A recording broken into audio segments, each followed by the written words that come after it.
नमस्कार दर्शकों। आमतौर पर कॉन्स्टिट्यूशन क्लब का चुनाव बहुत शांत और अनदेखा होता है। आपने भी नहीं सुना होगा कॉन्स्टिट्यूशन क्लब का चुनाव क्यों होता है, क्या होता है। लेकिन इस बार यह चुनाव बहुत ही विशेष हो गया, बहुत खास हो गया। बीजेपी बनाम बीजेपी की टक्कर हुई, लेकिन नाम एक ऐसा जुड़ा जिसकी वजह से ये चुनाव बहुत ज़्यादा चर्चा में आ गया।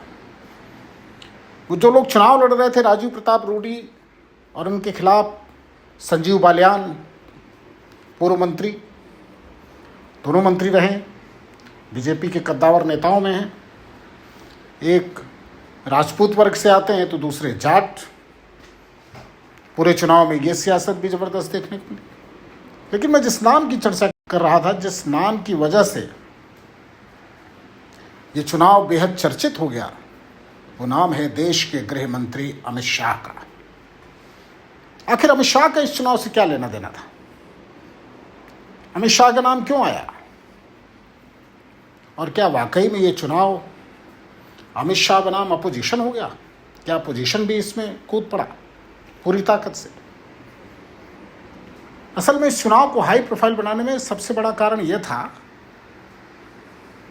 कि कई बड़े नेता, स्वयं गृह मंत्री अमित शाह, बीजेपी अध्यक्ष नड्डा, कांग्रेस की सोनिया गांधी, मल्लिकार्जुन खड़गे, सारे के सारे लोग वोट डालने के लिए पहुंच गए। जब इतने बड़े बड़े लोग वोट डालने पहुंचे और कैंडिडेट के पीछे नाम उछलने लगे कि फलाने ने फलाने को उतारा और फलाने फलाने का कैंडिडेट है, तो चुनाव तो हाई प्रोफाइल होना ही था। अब मैं आपको बताता हूं दोनों कैंडिडेट की पृष्ठभूमि और क्यों ये चुनाव इतना हाई प्रोफाइल बना और क्यों अमित शाह का नाम इसमें जुड़ा।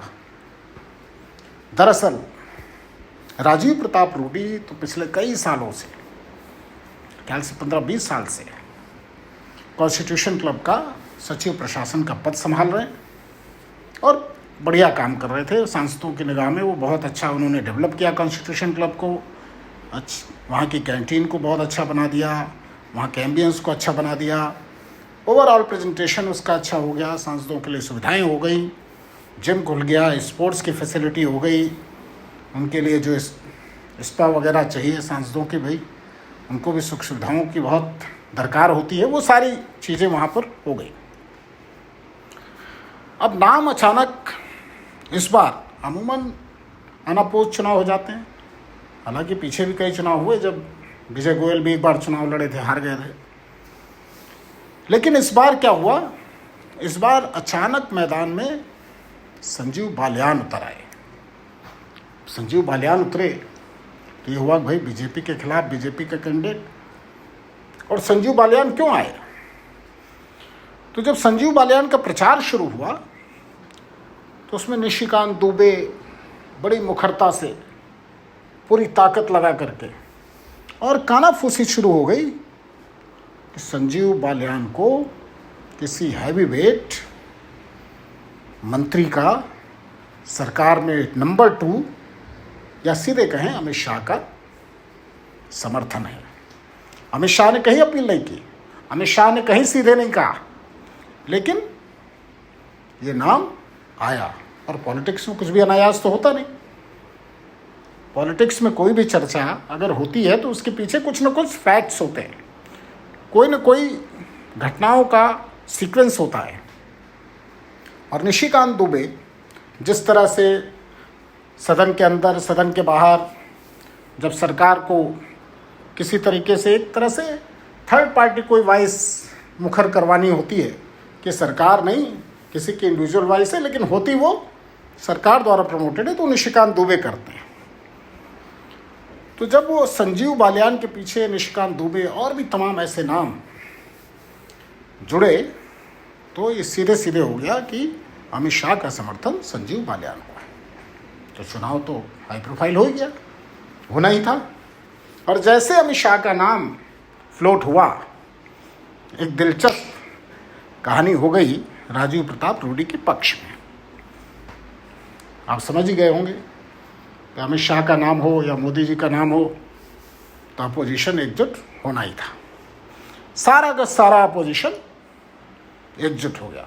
हालांकि इसमें थोड़ा सा एक चीज़ और समझनी पड़ेगी कि इसमें जाट बनाम राजपूत जो हुआ, हालांकि इसे आप अनफॉर्चुनेट भी कर लें, लेकिन ये भारतीय राजनीति की सच्चाई है और ये ज़मीनी सच्चाई भी है कि जातिगत चीज़ें तो पीछे रह ही नहीं पाती। रूडी को जहाँ ठाकुरों का कैंडिडेट बताया गया, वहीं बालियान को जाटों का कैंडिडेट बताया गया, और दोनों तरफ से ज़बरदस्त लामबंदी हुई, ज़बरदस्त लामबंदी। और उस लामबंदी में थोड़ा ये जो मैं कह रहा हूँ ना कि अपोजिशन बनाम ये, तो वो भी जो थिन लाइन थी वो भी टूटी, क्योंकि ठाकुर के नाम पे कुछ लोग इधर आए, जाट के नाम पे कुछ लोग उधर गए। लेकिन मामला दिलचस्प, लड़ाई ज़बरदस्त, और फाइनल नतीजा जो हुआ कि राजीव प्रताप रूडी एक बार फिर से चुनाव जीत गए। और जब राजीव प्रताप रूडी चुनाव जीत गए तो होना ही था, जब नाम जुड़ा था चारों तरफ ये होने लगा कि भाई अमित शाह के कैंडिडेट हार गया, अमित शाह ने जिसको समर्थन दिया वो चुनाव हार गया। और ये कॉन्स्टिट्यूशन क्लब का चुनाव एक अलग ही राजनीतिक इवेंट के रूप में परिवर्तित हो गया। तो दोस्तों, ये राजनीति है। राजनीति में ऐसी दिलचस्प चीज़ें कई बार अनायास होती हैं, कई बार उसके पीछे पूरी योजना होती है।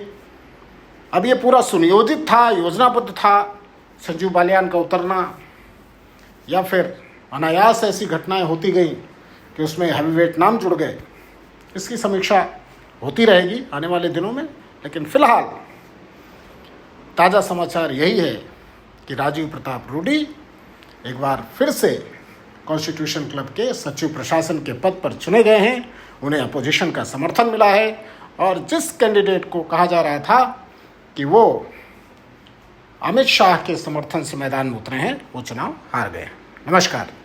वीडियो पसंद आया हो तो इसी तरह की तमाम खबरों को देखने के लिए हमारा YouTube चैनल लाइक और सब्सक्राइब जरूर करें।